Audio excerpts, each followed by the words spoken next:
नमस्कार, स्वागत है आप सभी का म्यूचुअल फंड हेल्पलाइन में। आपके साथ मैं हूं स्वाति। म्यूचुअल फंड हेल्पलाइन में हम आपको म्यूचुअल फंड से जुड़ी सभी जानकारी देते हैं, साथ ही आपके सभी सवालों के जवाब भी।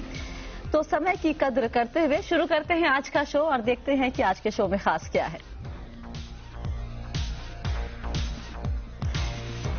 2 साल से निवेश में हो रहा है नुकसान, और वक्त दे निवेश को या फिर फंड बदलने का वक्त आ गया है। इक्विटी म्यूचुअल फंड में निवेश पर 20,000 का मुनाफा, कितनी होगी आपकी टैक्स देनदारी। बैंक अकाउंट में है पूरे पैसे लेकिन नहीं कट रही है एसआईपी की रकम, क्या करे निवेशक। और फंडनामा में इस हफ्ते म्यूचुअल फंड में निवेश कैसे करना बेहतर, डीमैट के जरिए या फिर बिना डीमैट के जरिए, बताएंगे हमारे एक्सपर्ट।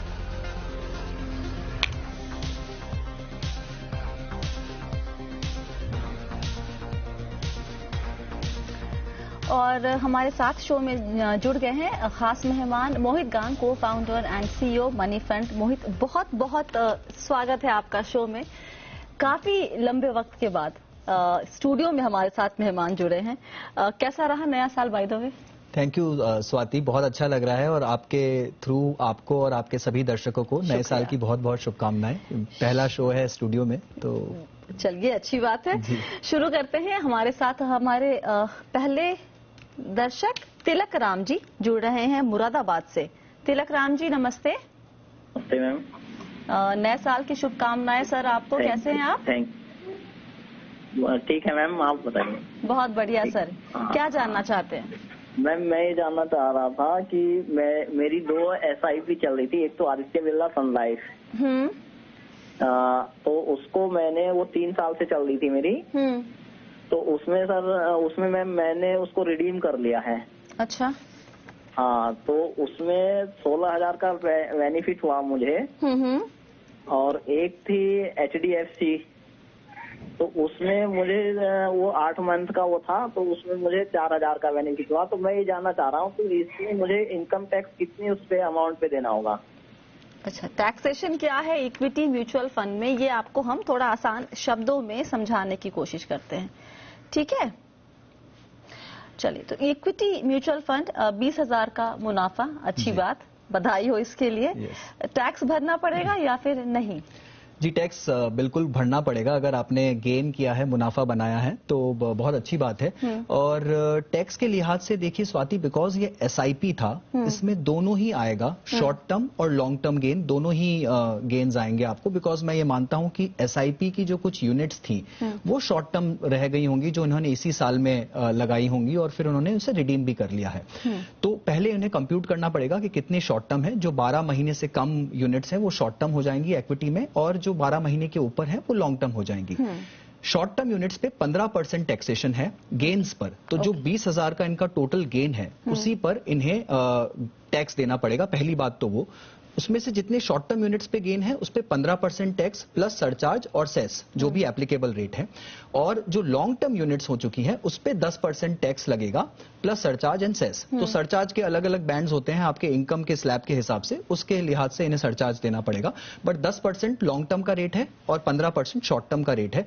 और इसमें ध्यान रखने वाली बात यह है कि अगर आपके पास 1 लाख से कम का गेन है, लॉन्ग टर्म कैपिटल गेन एक फाइनेंशियल ईयर में, तो वो पूरा एग्जेम्प्ट है। सिर्फ 1 लाख के ऊपर वाली रकम पर आपको long term capital gain tax देना पड़ेगा।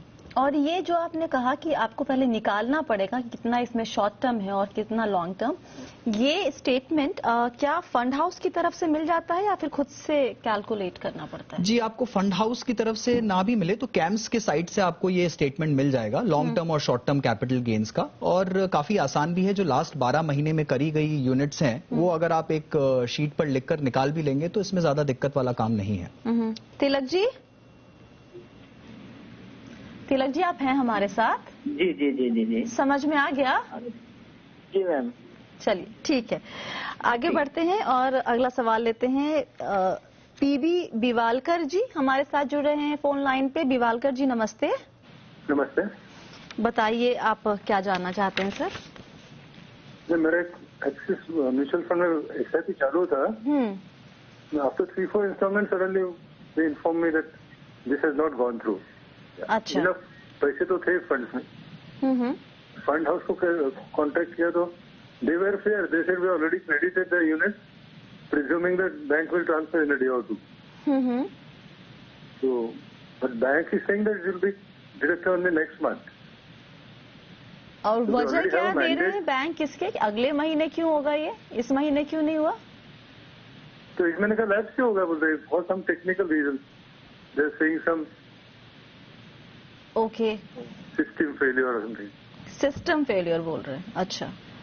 और आपने इसके बारे में बैंक्स में कोई शिकायत कहीं दर्ज की है, कहीं पर भी, किसी भी जगह पे? शिकायतों ने मैं जैसे सर पूछा उनको कि they were saying after day और two they will transfer, they said there is no such provision, only next month they will cut now.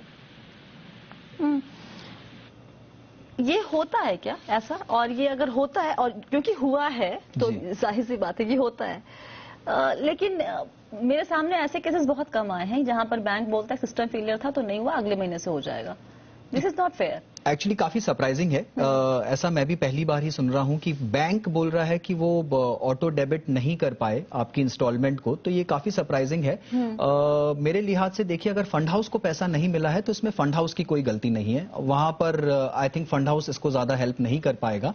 और मुझे जैसा लग रहा है आपकी बात सुनकर कि बैंक की तरफ से कुछ तो फेलियर रहा है या टेक्निकल ग्लिच रहा है जिसके कारण वो आपकी इंस्टॉलमेंट को डेबिट नहीं कर पाए हैं। और जिस तरह से मार्केट भाग रहा है, मैं पूरी तरह से समझ सकता हूं कि एक महीने में शायद आपको काफी नुकसान भी हुआ है बिकॉज ये इक्विटी एसआईपी थी, राइट। तो अब इसके दो ही उपाय हैं। एक तो आप बैंक को रिटर्न कम्युनिकेशन भेजिए, एक तरह से शिकायत जैसे बोलते हैं वो प्रॉपर ऑथोरिटीज के साथ में रिपोर्ट करिए कि इस तरह का एक जो ट्रांच था वो रह गया है। एंड मुझे लगता है कि यहां पर एक कॉम्पेंसेशन का केस बनता है आपके फेवर में। तो अगर उस पर आपको कुछ रिस्पॉन्स नहीं मिलता है, और मुझे ऐसा भी अजम्पशन है कि बैंक ने ही आपको ये रिकमेंड किया होगा फंड कि यहां पर आप इन्वेस्ट करिए, उनके थ्रू आपने किया होगा, अगर रिकमेंड नहीं भी किया है तो यहां पर आप सेबी की एक स्कोर्स साइट होती है, SCORES, स्कोर्स जो एक प्लेटफॉर्म है सेबी ने बनाया है। ये सारे ही निवेशकों की जो कंप्लेंट्स होती हैं उसको रजिस्टर करने के लिए प्लेटफॉर्म बनाया गया है। तो आप स्कोर्स पर जाकर अपने आप को रजिस्टर कर यहां पर अगर अपनी कंप्लेंट को लॉन्च कर देंगे तो मैं आपको यकीन से कह सकता हूं कि चाहे कोई भी डिस्ट्रीब्यूटर हो, कोई भी फंड हाउस हो, उनको आपको एक प्रॉपर रिटर्न रिप्लाई देना ही पड़ेगा। और अगर कंपेंसेशन बनता है तो वो भी आपको पूरी तरह से मिलेगा। बिवालकर जी, यस राइट। तो आपको ये फंड किसने रेकमेंड किया था? आपके बैंक ने ही? नहीं, मैंने खुद इस रिसर्च करके। अच्छा, खुद से किया था आपने। तो खुद से भी किया है तो भी सेबी के स्कोर्स पे जाके कंप्लेन करना बनता है? स्कीम सिलेक्शन खुद भी किया है, पर आपने किसी बैंक के थ्रू किया है। अगर बिकॉज मैं ऐसा मान रहा हूं कि ईसीएस डेबिट जो था वो आपकी बैंक के थ्रू हुआ था, तो आपने जो स्कीम का जो सिप है, एसआईपी है, वो आपने अपने बैंक के थ्रू किया है, तो आप बिल्कुल सेबी की स्कोर साइट पर जा सकते हैं और जहां पर भी प्रॉब्लम एरिया होगा, जिस भी चैनल पर, वो पूरी तरह से एड्रेस किया जाएगा। ओके। अगला सवाल ओम प्रभात जी हमारे साथ जुड़े हैं फोन लाइन पे। ओम प्रभात जी नमस्ते, कहां से बात कर रहे हैं सर? ओम जी, कुछ यहाँ पर इशू आ रहा है। अभी आपको आवाज आ रही है मेरी? ओम जी से हमारी बात नहीं हो पा रही है, उनका सवाल लेते हैं और उन्हें हम दोबारा कांटेक्ट करने की कोशिश भी करेंगे। ओम जी के पास दो फंड है, उन्होंने लिखा था, एक L&T emerging business small cap fund Mohit, और साथ ही Nippon India equity hybrid fund. दोनों ही इन्होंने शायद मई 2018 में निवेश शुरू किया था। निवेश के रिटर्न से एकदम खुश नहीं है, लॉस में है कहा है। तो जानना चाहते हैं कि क्या करें इन दोनों फंड का, इसमें बने रहे या फिर शिफ्ट हो जाए? मैं समझ सकता हूं स्वाति, आई थिंक दोनों ही फंड अगर 2018 मई में लिए गए हैं तो यकीनन दोनों ही फंड मामूली नेगेटिव होंगे। अभी तक इतना मार्केट ऊपर आ चुका है, पर दोनों ही फंड ने अभी तक पूरी तरह से रिकवरी नहीं की है उस स्तर से देखा जाए तो। और मुझे लगता है कहीं कहीं पर शायद इन फंड्स के चुनाव को लेकर एक बदलाव की जरूरत है। जो L&T इमर्जिंग बिजनेस फंड है वो एक स्मॉल कैप फंड है और उसका जो AUM है वो स्वाति कुछ 5,700 करोड़ का है।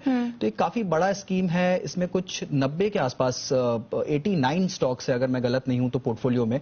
और बहुत बड़ा पोर्टफोलियो भी है। तो जो टेल स्टॉक्स जिन्हें कहा जाता है पोर्टफोलियो में, वो कुछ ज्यादा ऐड नहीं कर पाते कभी रिटर्न की तरफ, और रिटर्न को ड्रैग ही करते हैं। और जिस तरह से इसका परफॉर्मेंस रहा है पीयर ग्रुप के अगेंस्ट में, बेंचमार्क के अगेंस्ट में, मुझे लगता है कि यहां पर आप अगर स्मॉल कैप में ही रहना चाहते हैं तो किसी दूसरी स्मॉल कैप स्कीम का चुनाव कर सकते हैं यहां से एग्जिट करके। और उसके लिहाज से आप चाहें तो axis small cap, Kotak small cap, ये सारी स्कीम्स देख सकते हैं। जहां तक निपॉन इक्विटी हाइब्रिड फंड का सवाल है, वो एक अग्रेसिव हाइब्रिड स्कीम है। यहां पर 75% के करीब इक्विटी एलोकेशन रहता है और 25% के करीब डेट एलोकेशन रहता है। और इस स्कीम का परफॉर्मेंस भी मैं देखूं तो बहुत ज्यादा बुरा रहा है अगेंस्ट पीयर ग्रुप और बेंचमार्क दोनों ही के अगेंस्ट में। और यहां पर भी एक बहुत बड़ा स्ट्रांग केस बनता है कि आप स्कीम से एग्जिट कर कोई दूसरा इक्विटी हाइब्रिड, अगर आपको उसी कैटेगरी में रहना है तो, और मैं ऐसा अज्यूम कर रहा हूं कि आप उसी कैटेगरी का चुनाव करना चाहते हैं अपने पोर्टफोलियो के एसेट एलोकेशन के लिहाज से, तो वहां पर आप मिराय एसेट इक्विटी हाइब्रिड या Canara Robeco asset equity hybrid scheme में एंट्री ले सकते हैं। क्विकली एक सवाल, आपने कहा कि L&T इमर्जिंग में करीब 89 स्टॉक्स हैं इस वक्त और वो काफी ज्यादा हैं। आइडियली कितना होना चाहिए, कितने नंबर ऑफ स्टॉक्स क्या होने चाहिए किसी भी? स्वाति, मुझे लगता है कि किसी भी अच्छे फंड में 40 से 60 के बीच में स्टॉक रहे तो वो एक मैनेजेबल साइज है। 90 स्टॉक का होना, 89 स्टॉक्स का होना कुछ बहुत बड़ा पोर्टफोलियो हो गया ऑनेस्टली। स्मॉल कैप यूनिवर्स में 90 स्टॉक, हालांकि आपको बहुत छोटे छोटे स्टॉक्स होते हैं, छोटा मार्केट कैप होता है, तो मैं समझ सकता हूं कि स्मॉल कैप में आप 60 नहीं तो 70 स्टॉक भी जा सकते हैं, बट ये कुछ ज्यादा लग रहा है मुझे। और ये क्या बताता है मोहित फंड मैनेजर की स्ट्रैटेजी के बारे में या उनकी सोच के बारे में? देखिए, अमूमन मैंने ऐसे देखा है स्वाति कि जो स्मॉल कैप फंड मैनेजर्स होते हैं वो पीछे के जो 10 से 15 स्टॉक्स होते हैं वो काफी छोटी मात्रा में लेते हैं, एक टेस्ट के हिसाब से। उन्हें लगता है कि ये स्टॉक अच्छा करेगा या इसका जो ऑब्जेक्टिव है या जो कंपनी का मैनेजमेंट है वो अच्छा करेगा, तो फिर वो धीरे धीरे करके इसका जो एक्सपोजर है अपने स्कीम में वो बढ़ाते हैं। तो सारे ही स्मॉल कैप फंड मैनेजर्स 10 से 15 स्टॉक, जैसे हम टेल कहते हैं, वो एक लंबा टेल रखते हैं ताकि उनको एक्सपेरिमेंट करने का चांस मिल सके। लार्ज कैप में उसकी जरूरत नहीं होती बिकॉज स्टॉक्स ऑलरेडी एस्टैब्लिश्ड होते हैं और काफी नामचीन स्टॉक्स होते हैं। पर स्मॉल कैप्स में रिस्क ज्यादा होता है, इसलिए सारे फंड मैनेजर्स ऐसा करते हैं। ऑलराइट, तो ओम प्रभात जी, आपको सलाह यहाँ पर दोनों ही फंड से निकलने की। आप स्मॉल कैप कैटेगरी में एक्सिस स्मॉल कैप और कोटक स्मॉल कैप चेक कर सकते हैं। हाइब्रिड कैटेगरी में मिराय एसेट इक्विटी हाइब्रिड और Canara Robeco hybrid equity fund को देख सकते हैं। वक्त एक छोटे से ब्रेक का, ब्रेक के बाद हम कुछ और सवाल लेंगे और जवाब देने की कोशिश हमारी पूरी होगी। बने रहिए म्यूचुअल फंड हेल्पलाइन के साथ।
म्यूचुअल फंड हेल्पलाइन में एक बार फिर से आप सभी का स्वागत है। आज आपके सवालों के जवाब दे रहे हैं मोहित गांग।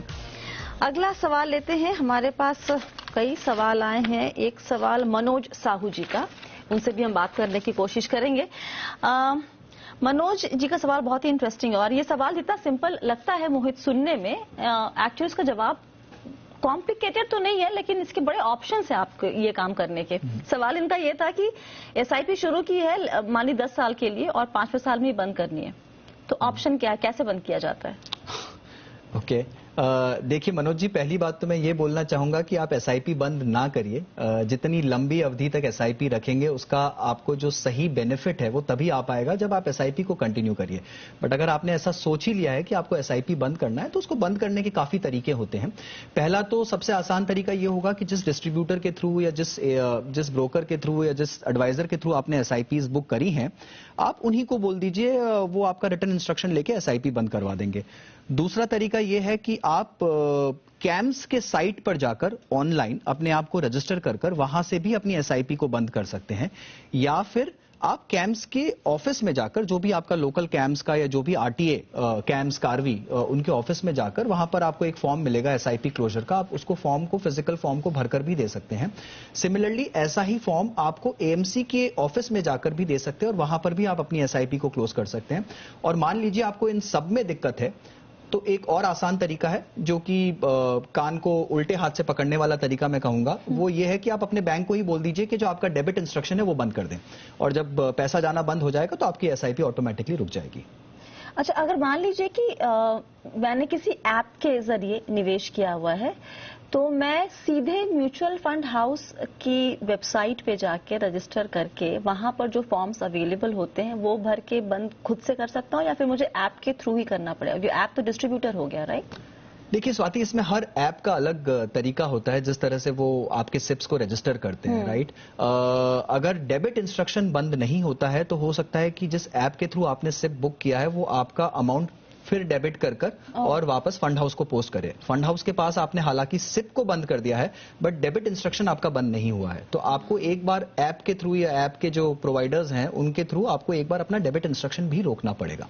Okay, alright. तो आपने किसके थ्रू निवेश किया है, कैसे किया है, वो एक बहुत अहम रोल प्ले करता है कि कैंसिल कैसे करेंगे उसका तरीका अपनाने में।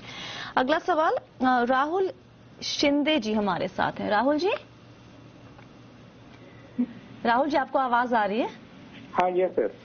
क्या जानना चाहते हैं सर?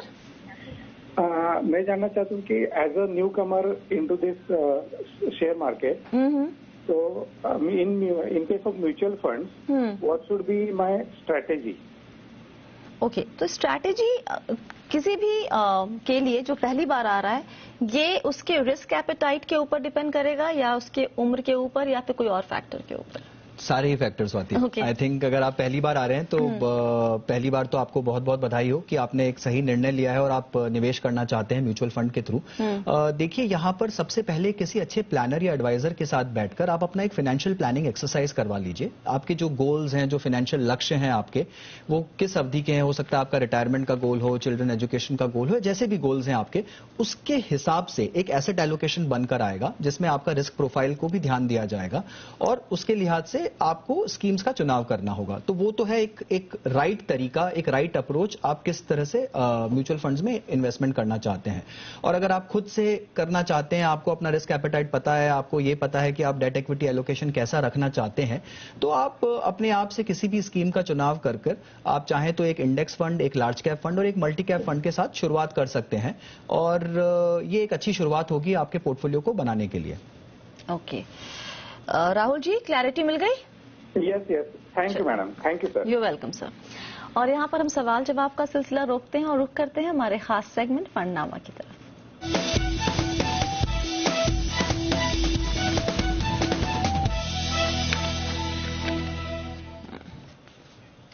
और फंडनामा में इस हफ्ते हम अपने सभी एक्सपर्ट से एक सवाल पूछेंगे, वो सवाल ये कि म्यूचुअल फंड में निवेश करने के जो अलग अलग तरीके हैं, आप डीमैट के जरिए भी कर सकते हैं, आप नॉर्मल तरीके से, रेगुलर तरीके से भी कर सकते हैं। दोनों में फर्क से ज्यादा दिक्कतें किसमें ज्यादा है? मोहित बताइए। बहुत लोग कहते हैं कि डीमैट के थ्रू कर लो, आसान हो जाएगा, इजी हो जाएगा। वाकई बहुत इजी है या फिर ये सिर्फ कहने की बात है? स्वाति, इनफैक्ट मुझे लगता है कि म्यूचुअल फंड में डीमैट फॉर्म में निवेश करना बहुत ज्यादा दिक्कत वाला काम है और इंडिया में इतने ज्यादा प्लेयर्स नहीं हैं जो कि डीमैट में करते हैं। इनफैक्ट अगर एक अनुमान के हिसाब से 98% फोलियोज जो म्यूचुअल फंड में है वो नॉन डीमैट फॉर्म में है। अच्छा। तो डीमैट फॉर्म में म्यूचुअल फंड में बहुत ही कम निवेश किया गया है इंडिया में। इसमें काफी दिक्कतें होती हैं स्वाति। अगर आप देखें तो सबसे बड़ी बात यह है कि जब आप एक ब्रोकर के थ्रू आपको इन्वेस्ट करना पड़ेगा, तो अगर आप सिर्फ म्यूचुअल फंड में इन्वेस्ट कर रहे हैं तो आपको पहले तो डीमैट अकाउंट खुलवाना पड़ेगा, जिसकी अदरवाइज आपको आवश्यकता नहीं थी। इस डीमैट के एनुअल चार्जेस होते हैं, कहीं पर भी आपको डीमैट अकाउंट फ्री नहीं मिलेगा। ऐसा बोला जाता है बहुत जगह कि वो फ्री है, बट एक छोटा बेसिक चार्ज तो आपको कहीं ना कहीं लगेगा ही लगेगा, डीमैट मेंटेनेंस का जो चार्ज होता है। उसके बाद जब आप खरीदेंगे और बेचेंगे तो आपको अपने ब्रोकर को ब्रोकरेज भी देना पड़ेगा इस खरीद बेच पर। अगर आप ये सीधा फंड हाउस के थ्रू या दूसरे डिस्ट्रीब्यूटर्स के थ्रू नॉन डीमैट फॉर्म में म्यूचुअल फंड लेते हैं तो ये सारे चार्जेस आपके बच जाएंगे। छोटे लगते हैं चार्जेस देखने में, बट ये आपके रिटर्न्स को इंपैक्ट करते हैं कहीं ना कहीं जाकर। तो ये तो हो गया सबसे बड़ा ड्रॉबैक। इसके बाद अगर आप देखें तो डीमैट फॉर्म में जो होता है कि अगर एसटीपी और एसडब्ल्यूपी, ये जो सिस्टमैटिक ट्रांसफर प्लान और सिस्टमैटिक विड्रॉल प्लान जो बहुत निवेशक करते हैं कि लिक्विड फंड में डाला और ग्रेजुअली उसमें से इक्विटी में निवेश किया, या फिर रिटायरमेंट के टाइम आपने ग्रेजुअल विड्रॉल किया अपने स्कीम से रेगुलर इनकम के लिए, तो ये दोनों ही ऑप्शंस डीमैट में अवेलेबल नहीं होंगे आपके पास। तो वो भी एक बहुत बड़ा ड्रॉबैक है। इसके अलावा अगर आप देखें तो जो बहुत इंस्टीट्यूशनल इन्वेस्टर्स होते हैं स्वाति, जो कि लेट से ओवरनाइट स्कीम में 1 या 2 दिन के लिए पैसा डालना चाहते हैं, तो सपोज करिए आज मैंने डीमैट फॉर्म में एक ओवरनाइट स्कीम में 1 दिन के लिए पैसा डालना है, तो काफी बार फंड हाउसेस फिजिकल फॉर्म में यूनिट्स तो सेम डे अलॉट कर देंगे पैसा मिलने वाले दिन पर ही, बट डीमैट फॉर्म में जब तक वो डिपॉजिटरी को इन्फॉर्मेशन भेजते हैं एनएसडीएल और सीडीएसएल को, हो सकता है कि उसमें 1 या 2 दिन लग जाए उनके डीमैट में वो यूनिट्स रिफ्लेक्ट होने में। तो अगर उन्हें अगले ही दिन बेचना है, 1 या 2 दिन के लिए ही उन्होंने निवेश किया था ओवरनाइट फंड में, तो काफी बार ऐसा देखने में आया है कि मुश्किल हो जाती है और वो यूनिट्स दिखाते नहीं है डीमैट फॉर्म में और वो उसे रिडीम नहीं कर सकते हैं। तो ये कुछ टेक्निकल पॉइंट्स हैं जहां पर बहुत मुश्किलें आती हैं। रिकॉर्ड कीपिंग एक बहुत बड़ा ये भी है कि मैं किसी से बात कर रही थी, उन्होंने बताया कि सारा कुछ आप ही को मेंटेन करना है, आपने कितना कब निवेश किया है। जो नॉर्मली फंड हाउस या फिर कैंप्स वगैरह का आपके पास स्टेटमेंट आता है, वैसा कोई स्टेटमेंट आपको नहीं मिलेगा, ऐसा भी होता है क्या डीमैट फॉर्म में? देखिए स्वाति, फंड हाउस के स्टेटमेंट्स आपको आएंगे डीमैट फॉर्म में, चाहे आप इन्वेस्ट कर भी रहे हैं तो, बट रिकॉर्ड कीपिंग वाली जो आपकी पॉइंट है वो काफी हद तक सही है, बिकॉज जैसा कि स्टॉक्स के केस में होता है, जब आप किसी ब्रोकर के थ्रू खरीदते हैं बेचते हैं तो आपको खुद को अपना short term long term capital gains का रिकॉर्ड रखना पड़ता है। वैसे ही जो कॉन्ट्रैक्ट नोट आएगा आपको म्यूचुअल फंड खरीदने पर भी आपको कॉन्ट्रैक्ट नोट आएगा, तो आपको खुद को अपना रिकॉर्ड कीपिंग रखना पड़ेगा वहां पर, और उसमें काफी दिक्कतें आती हैं। और दूसरी दिक्कत यह भी आती है कि कल को अगर आपको किसी ब्रोकर से दूसरे ब्रोकर पे ट्रांसफर करना है या एक ब्रोकर से दूसरे डिस्ट्रीब्यूटर पे ट्रांसफर करना है, तो डीमैट फॉर्म ट्रांसफर करना बहुत मुश्किल है। आपको उसको रीमैट करवाना पड़ेगा अगर आप किसी नॉन डीमैट फॉर्म में जा रहे हैं तो, और जिसका प्रोसेस बहुत ही ज्यादा कम्बरसम है। तो ये बहुत सारी दिक्कतें हैं डीमैट फॉर्म को लेकर। और सबसे बड़ी दिक्कत जो मुझे लगती है कि अगर आप इसे बेचना चाहेंगे कल को, तो आपको बेचने के लिए ब्रोकर की ही जरूरत है। आप उसे एक्सचेंज पर ही बेच सकते हैं। आप चाहें तो उसे फंड हाउस के पास जाकर भी नहीं बेच पाएंगे, कैंप्स के ऑफिस से भी नहीं बेच सकते हैं, आप किसी रेगुलर डिस्ट्रीब्यूटर के थ्रू भी नहीं बेच पाएंगे डीमैट यूनिट्स को। तो आपको फंड हाउस के पास ही आपको ब्रोकर के पास ही जाना पड़ेगा उसे बेचने के लिए, which is a very big limitation. तो आपकी रिकमेंडेशन एक रेगुलर आम निवेशक को क्या डीमैट के थ्रू निवेश करना चाहिए म्यूचुअल फंड में, या फिर वो स्टॉक के लिए सही है? देखिए स्वाति, डीमैट का जो ऑब्जेक्टिव होता है वो ये है कि इलेक्ट्रॉनिक फॉर्म में आपके पास में सारे रिकॉर्ड रहे, राइट। अगर इलेक्ट्रॉनिक फॉर्म में ही आपको रिकॉर्ड चाहिए तो आजकल म्यूचुअल फंड्स आपको इलेक्ट्रॉनिक फॉर्म में पूरे रिकॉर्ड्स दे रहे हैं। आपको कैंप्स की साइट पर जाकर आप जिस भी ऑनलाइन प्लेटफॉर्म से कर रहे हैं, आपको वहां सारी पोर्टफोलियो रिपोर्टिंग और सब कुछ अच्छी तरीके से मिल जाएगी, चाहे वो नॉन डीमैट फॉर्म में ही क्यों ना हो। तो मुझे लगता है कि नॉन डीमैट फॉर्म या जो फिजिकल फॉर्म है वो ही बेस्ट फॉर्म है म्यूचुअल फंड में इन्वेस्ट करने का। बहुत बहुत शुक्रिया मोहित, आज सभी सवालों के जवाब देने के लिए। और इसके साथ ही फिलहाल यहाँ पर म्यूचुअल फंड हेल्पलाइन में इतना ही। अगर आप अपना सवाल हमें भेजना चाहते हैं तो आपको सवाल जहाँ भेजना है वो सारी डिटेल्स आपकी स्क्रीन पर है। सवाल जब भी भेजते हैं तो याद रखिए अपना नाम और नंबर दोनों ही लिखिए, ताकि आपसे हम बात करके आपके सवाल को बेहतर तरीके से समझ सके। फिलहाल के लिए इतना ही। बने रहिए जी बिजनेस के साथ। नमस्कार।